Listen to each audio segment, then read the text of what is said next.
So, how many of y'all heard about what Joe Brown said? And I'm just getting started. For the people who come in late, they're just going to have to, um, they're going to have to just catch the replay. If people really got something pressing to say, they can either super chat it so that I can see it. I'm not going to answer dumb questions unless you super chat it. But how many people have actually heard what Joe Brown actually said with its ridiculousness? Like, this is so trifling and dusty. And we're going to quickly break down the psychology of this, though. If you've heard what he said, press one, because this is just ridiculous. Like, first of all, I don't think if Harriet Tubman was alive, I don't think that she would really care um, about being on the $20 bill, which, truth be told, after this presidency, it's not even like she's actually going to be in there. Hey, I am Lucy. You've been burning the midnight oil over there with cerulean and maximum black. I tuned in last night for a little bit, like at 2 in the morning, because I had gotten up at 2, and I tuned in for a little bit. I didn't put anything in the chat room because I knew I was going back to bed, but y'all was over there getting it in, though. Y'all was over there getting it in. But let me read to y'all what, and let me go ahead and, I don't need to share the screen, but let's get into what Joe Brown said. So he said that he doesn't believe that Harriet Tubman should be on the $20 bill, primarily because he believes a black man should be the first to have the opportunity.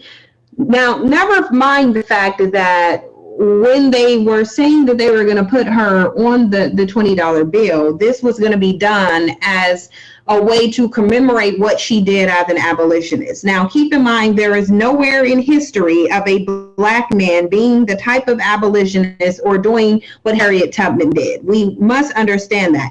Now, keep in mind, there is nowhere in history of a black man being the type of abolitionist or doing what Harriet Tubman did. We must understand that.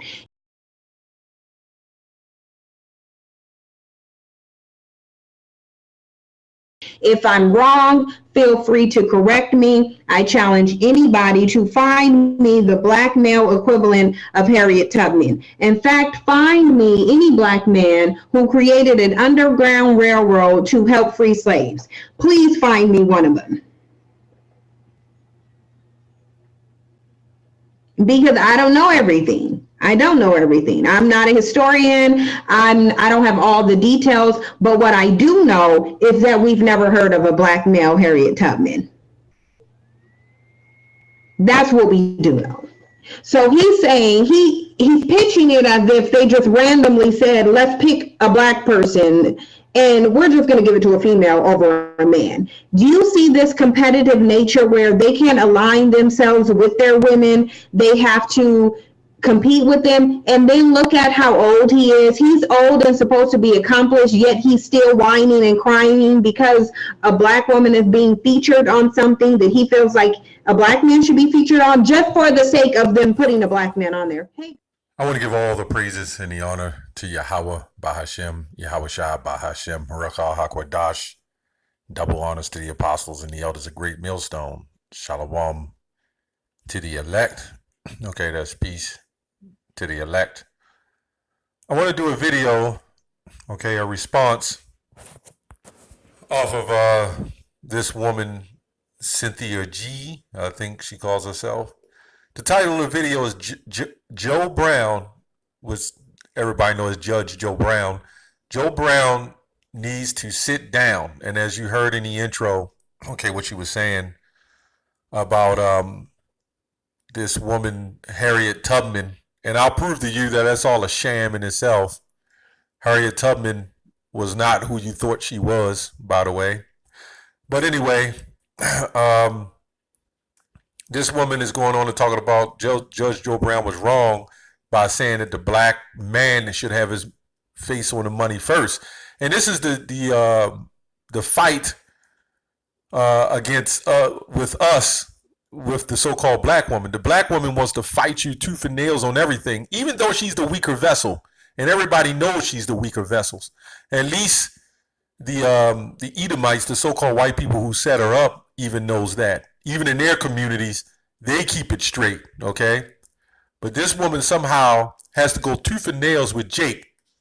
Why? Because this is their kingdom, okay, or their queendom.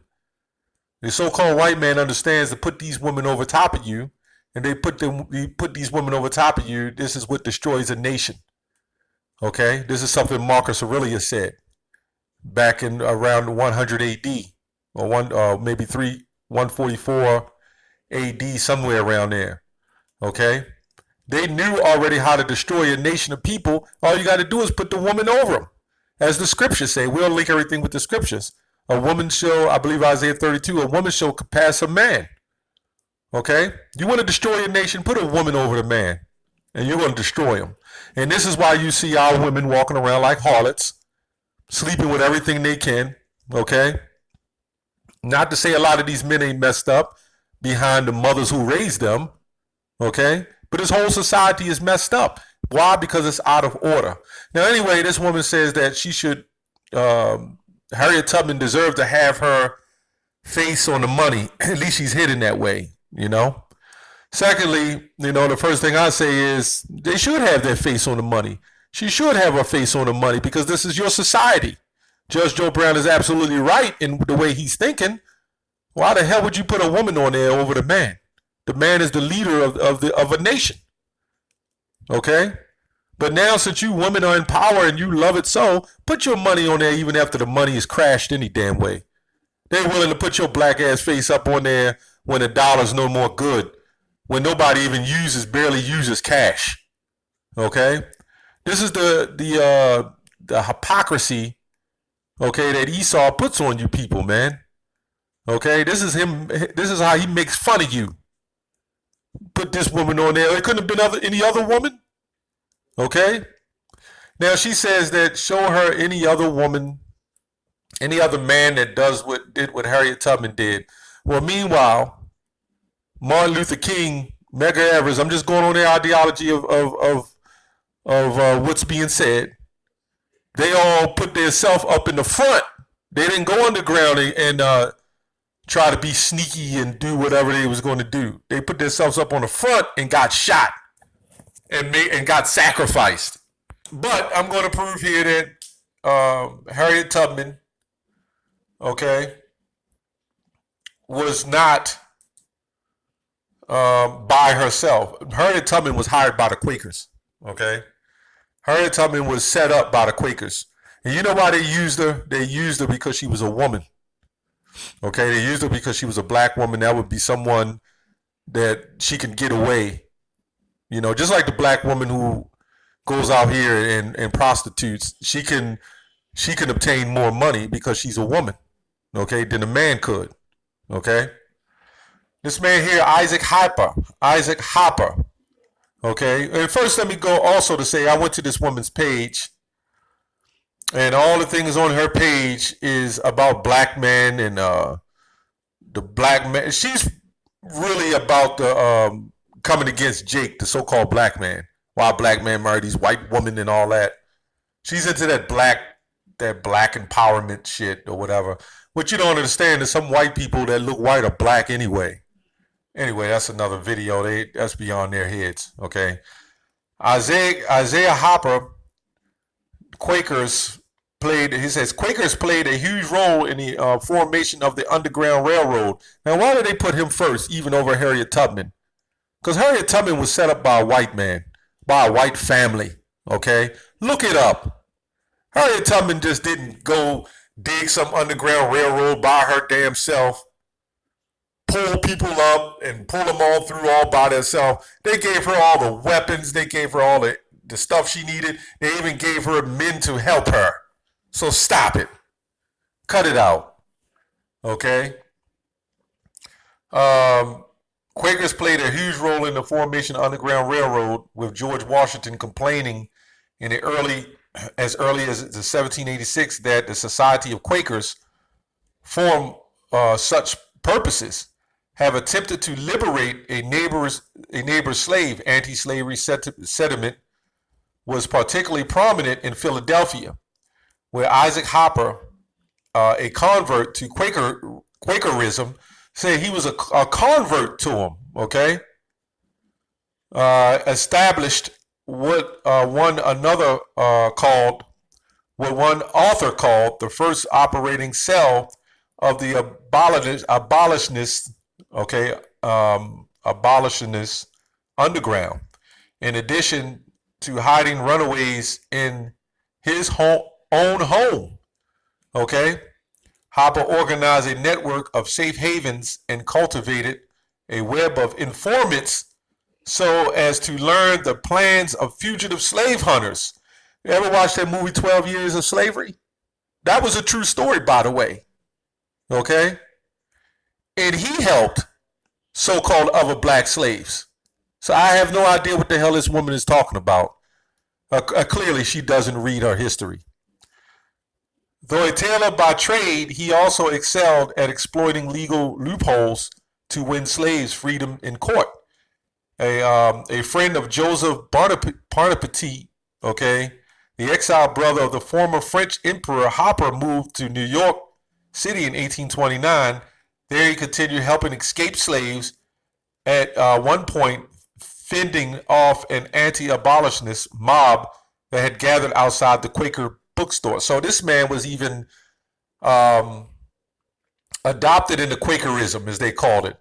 But when you really do the true history on it, the Quakers is the ones that funded it. And all this was about was really taking the people from one slavery to another. It was never from one slavery to freedom.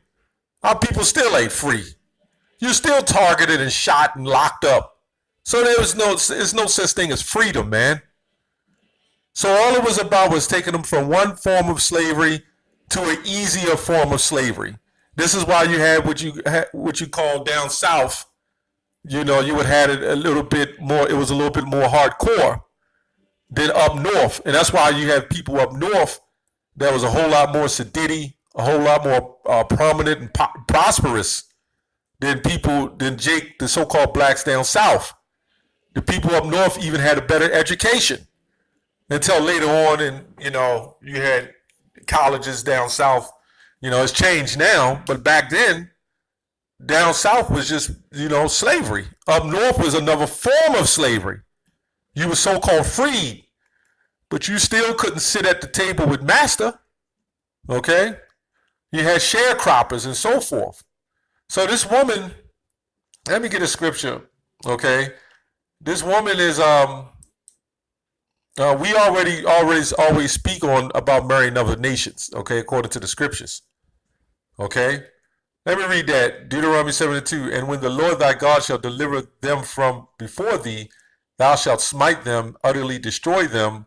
Thou shalt make no covenant with them, nor shew mercy unto them. Okay, verse 3. Neither shalt thou make marriages with them. Thy daughters thou shalt not give to his son, and his daughters shalt thou not take unto thy son. Okay, so we don't condone marriages of the opposite other nations. Okay. Now you had concubines or whatever the case is, just like they had you black women as bed wenches. Remember that? Now this woman, Hariet Tubman, her whole job was to work for the so-called white man anyway. First of all, she was not free. She was still used as a tool, and she was an easy target. Okay, who would suspect a woman to do that? Okay, let's go on to 1 Corinthians 11 and 8. This is what Joe Brown, he understands what feminism is doing, and is tearing him up because he come from the old school.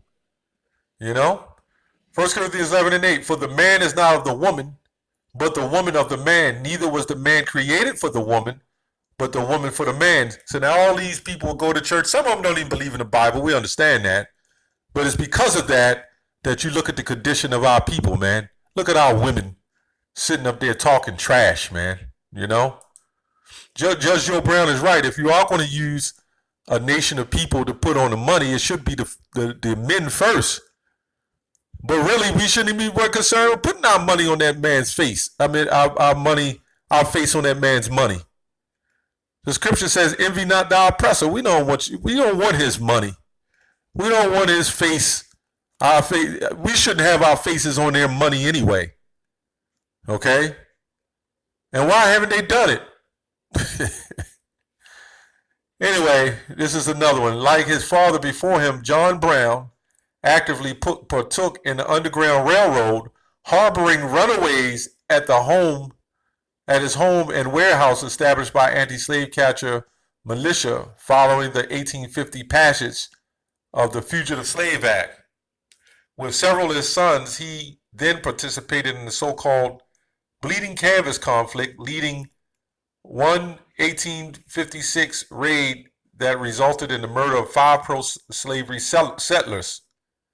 Okay, let's go on to Hariet Tubman. That's what it says about her.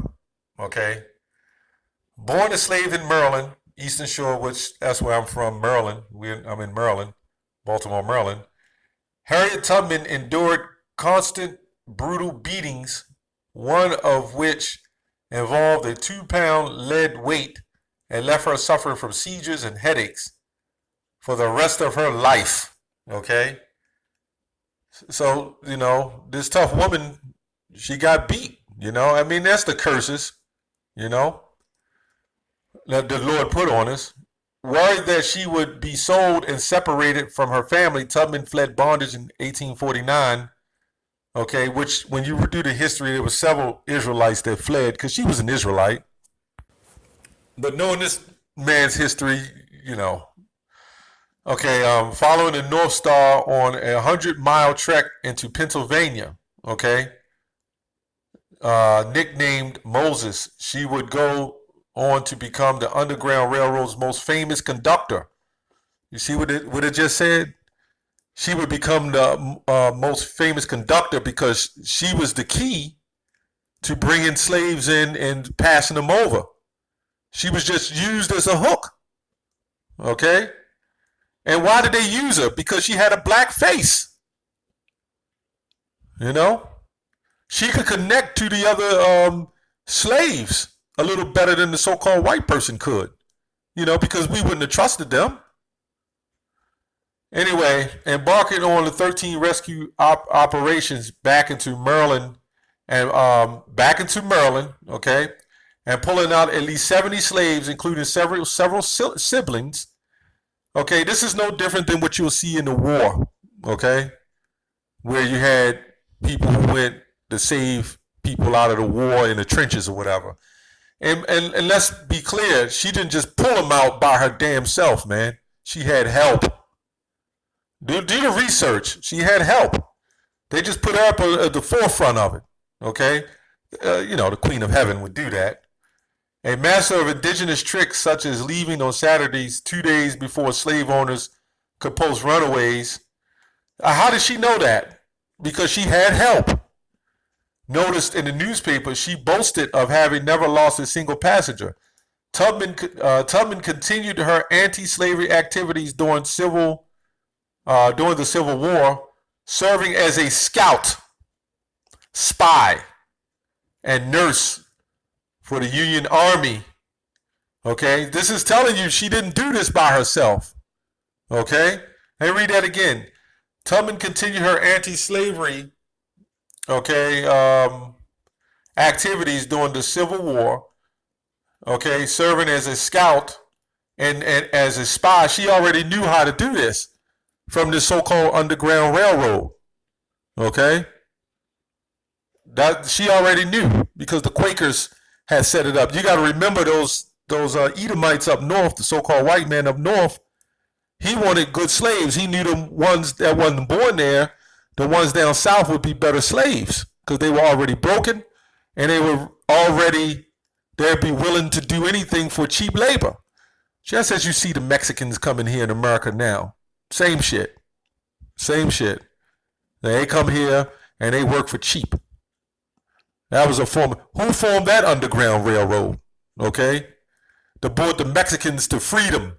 This is what they would call it, because if they was living hardcore in their country or whatever, and they come into a land of so-called opportunity, that would be considered a land of freedom. Okay, so the whole point of this woman Harriet Tubman, she was used by other white men to help free so-called slaves from one harder bondage up to another form of servitude. That's all it was. They wasn't free to freedom, because even up north you had hardcore slavery, man. I mean hardcore separation, segregation. You remember they couldn't drink from certain water fountains, they couldn't go in certain bathrooms, couldn't go in certain bars, certain restaurants. That was still active up north. So nobody was free. Let's go to Romans. Let's see what Paul said. We're going to see the one who's going to bring the true deliverance. What man is going to bring the true deliverance? The Heavenly Father is going to send His Son to bring the true deliverance. Romans 11:26. And so all Israel shall be saved, as is written. Salakia. And so all Israel shall be saved, as is written. There shall come out of Zion the deliverer, okay, Yahushua, and shall turn away ungodliness from Jacob. Okay? So this overly hyped thing about Harriet Tubman and the black woman and this feminist, all this crazy madness, understanding that no matter what you women do or how you try to set yourself up with a white man to set you up to be on a higher level, at the end of the day, you're still and always will be the weaker vessel under the man. You're over him right now because the society has given you the privileges and the perks for everything. But ultimately, when this society fails and when the kingdom of heaven comes in, a lot of you women, you think you're above your man because the society set you up to do that. But unto the eyes of the Lord, you're still a weaker vessel. Look at your chemistry. You don't have testosterone like a man does, okay? You're different. What's wrong with just being a woman? Women don't even want to be women. They want to be in control of every damn thing. I see this woman's argument, but at the end of the day, why? Who cares about our face being on the money? Judge Joe Brown, in his right, was in his thinking of what he believes was absolutely right. That's all I have on that. Shalom.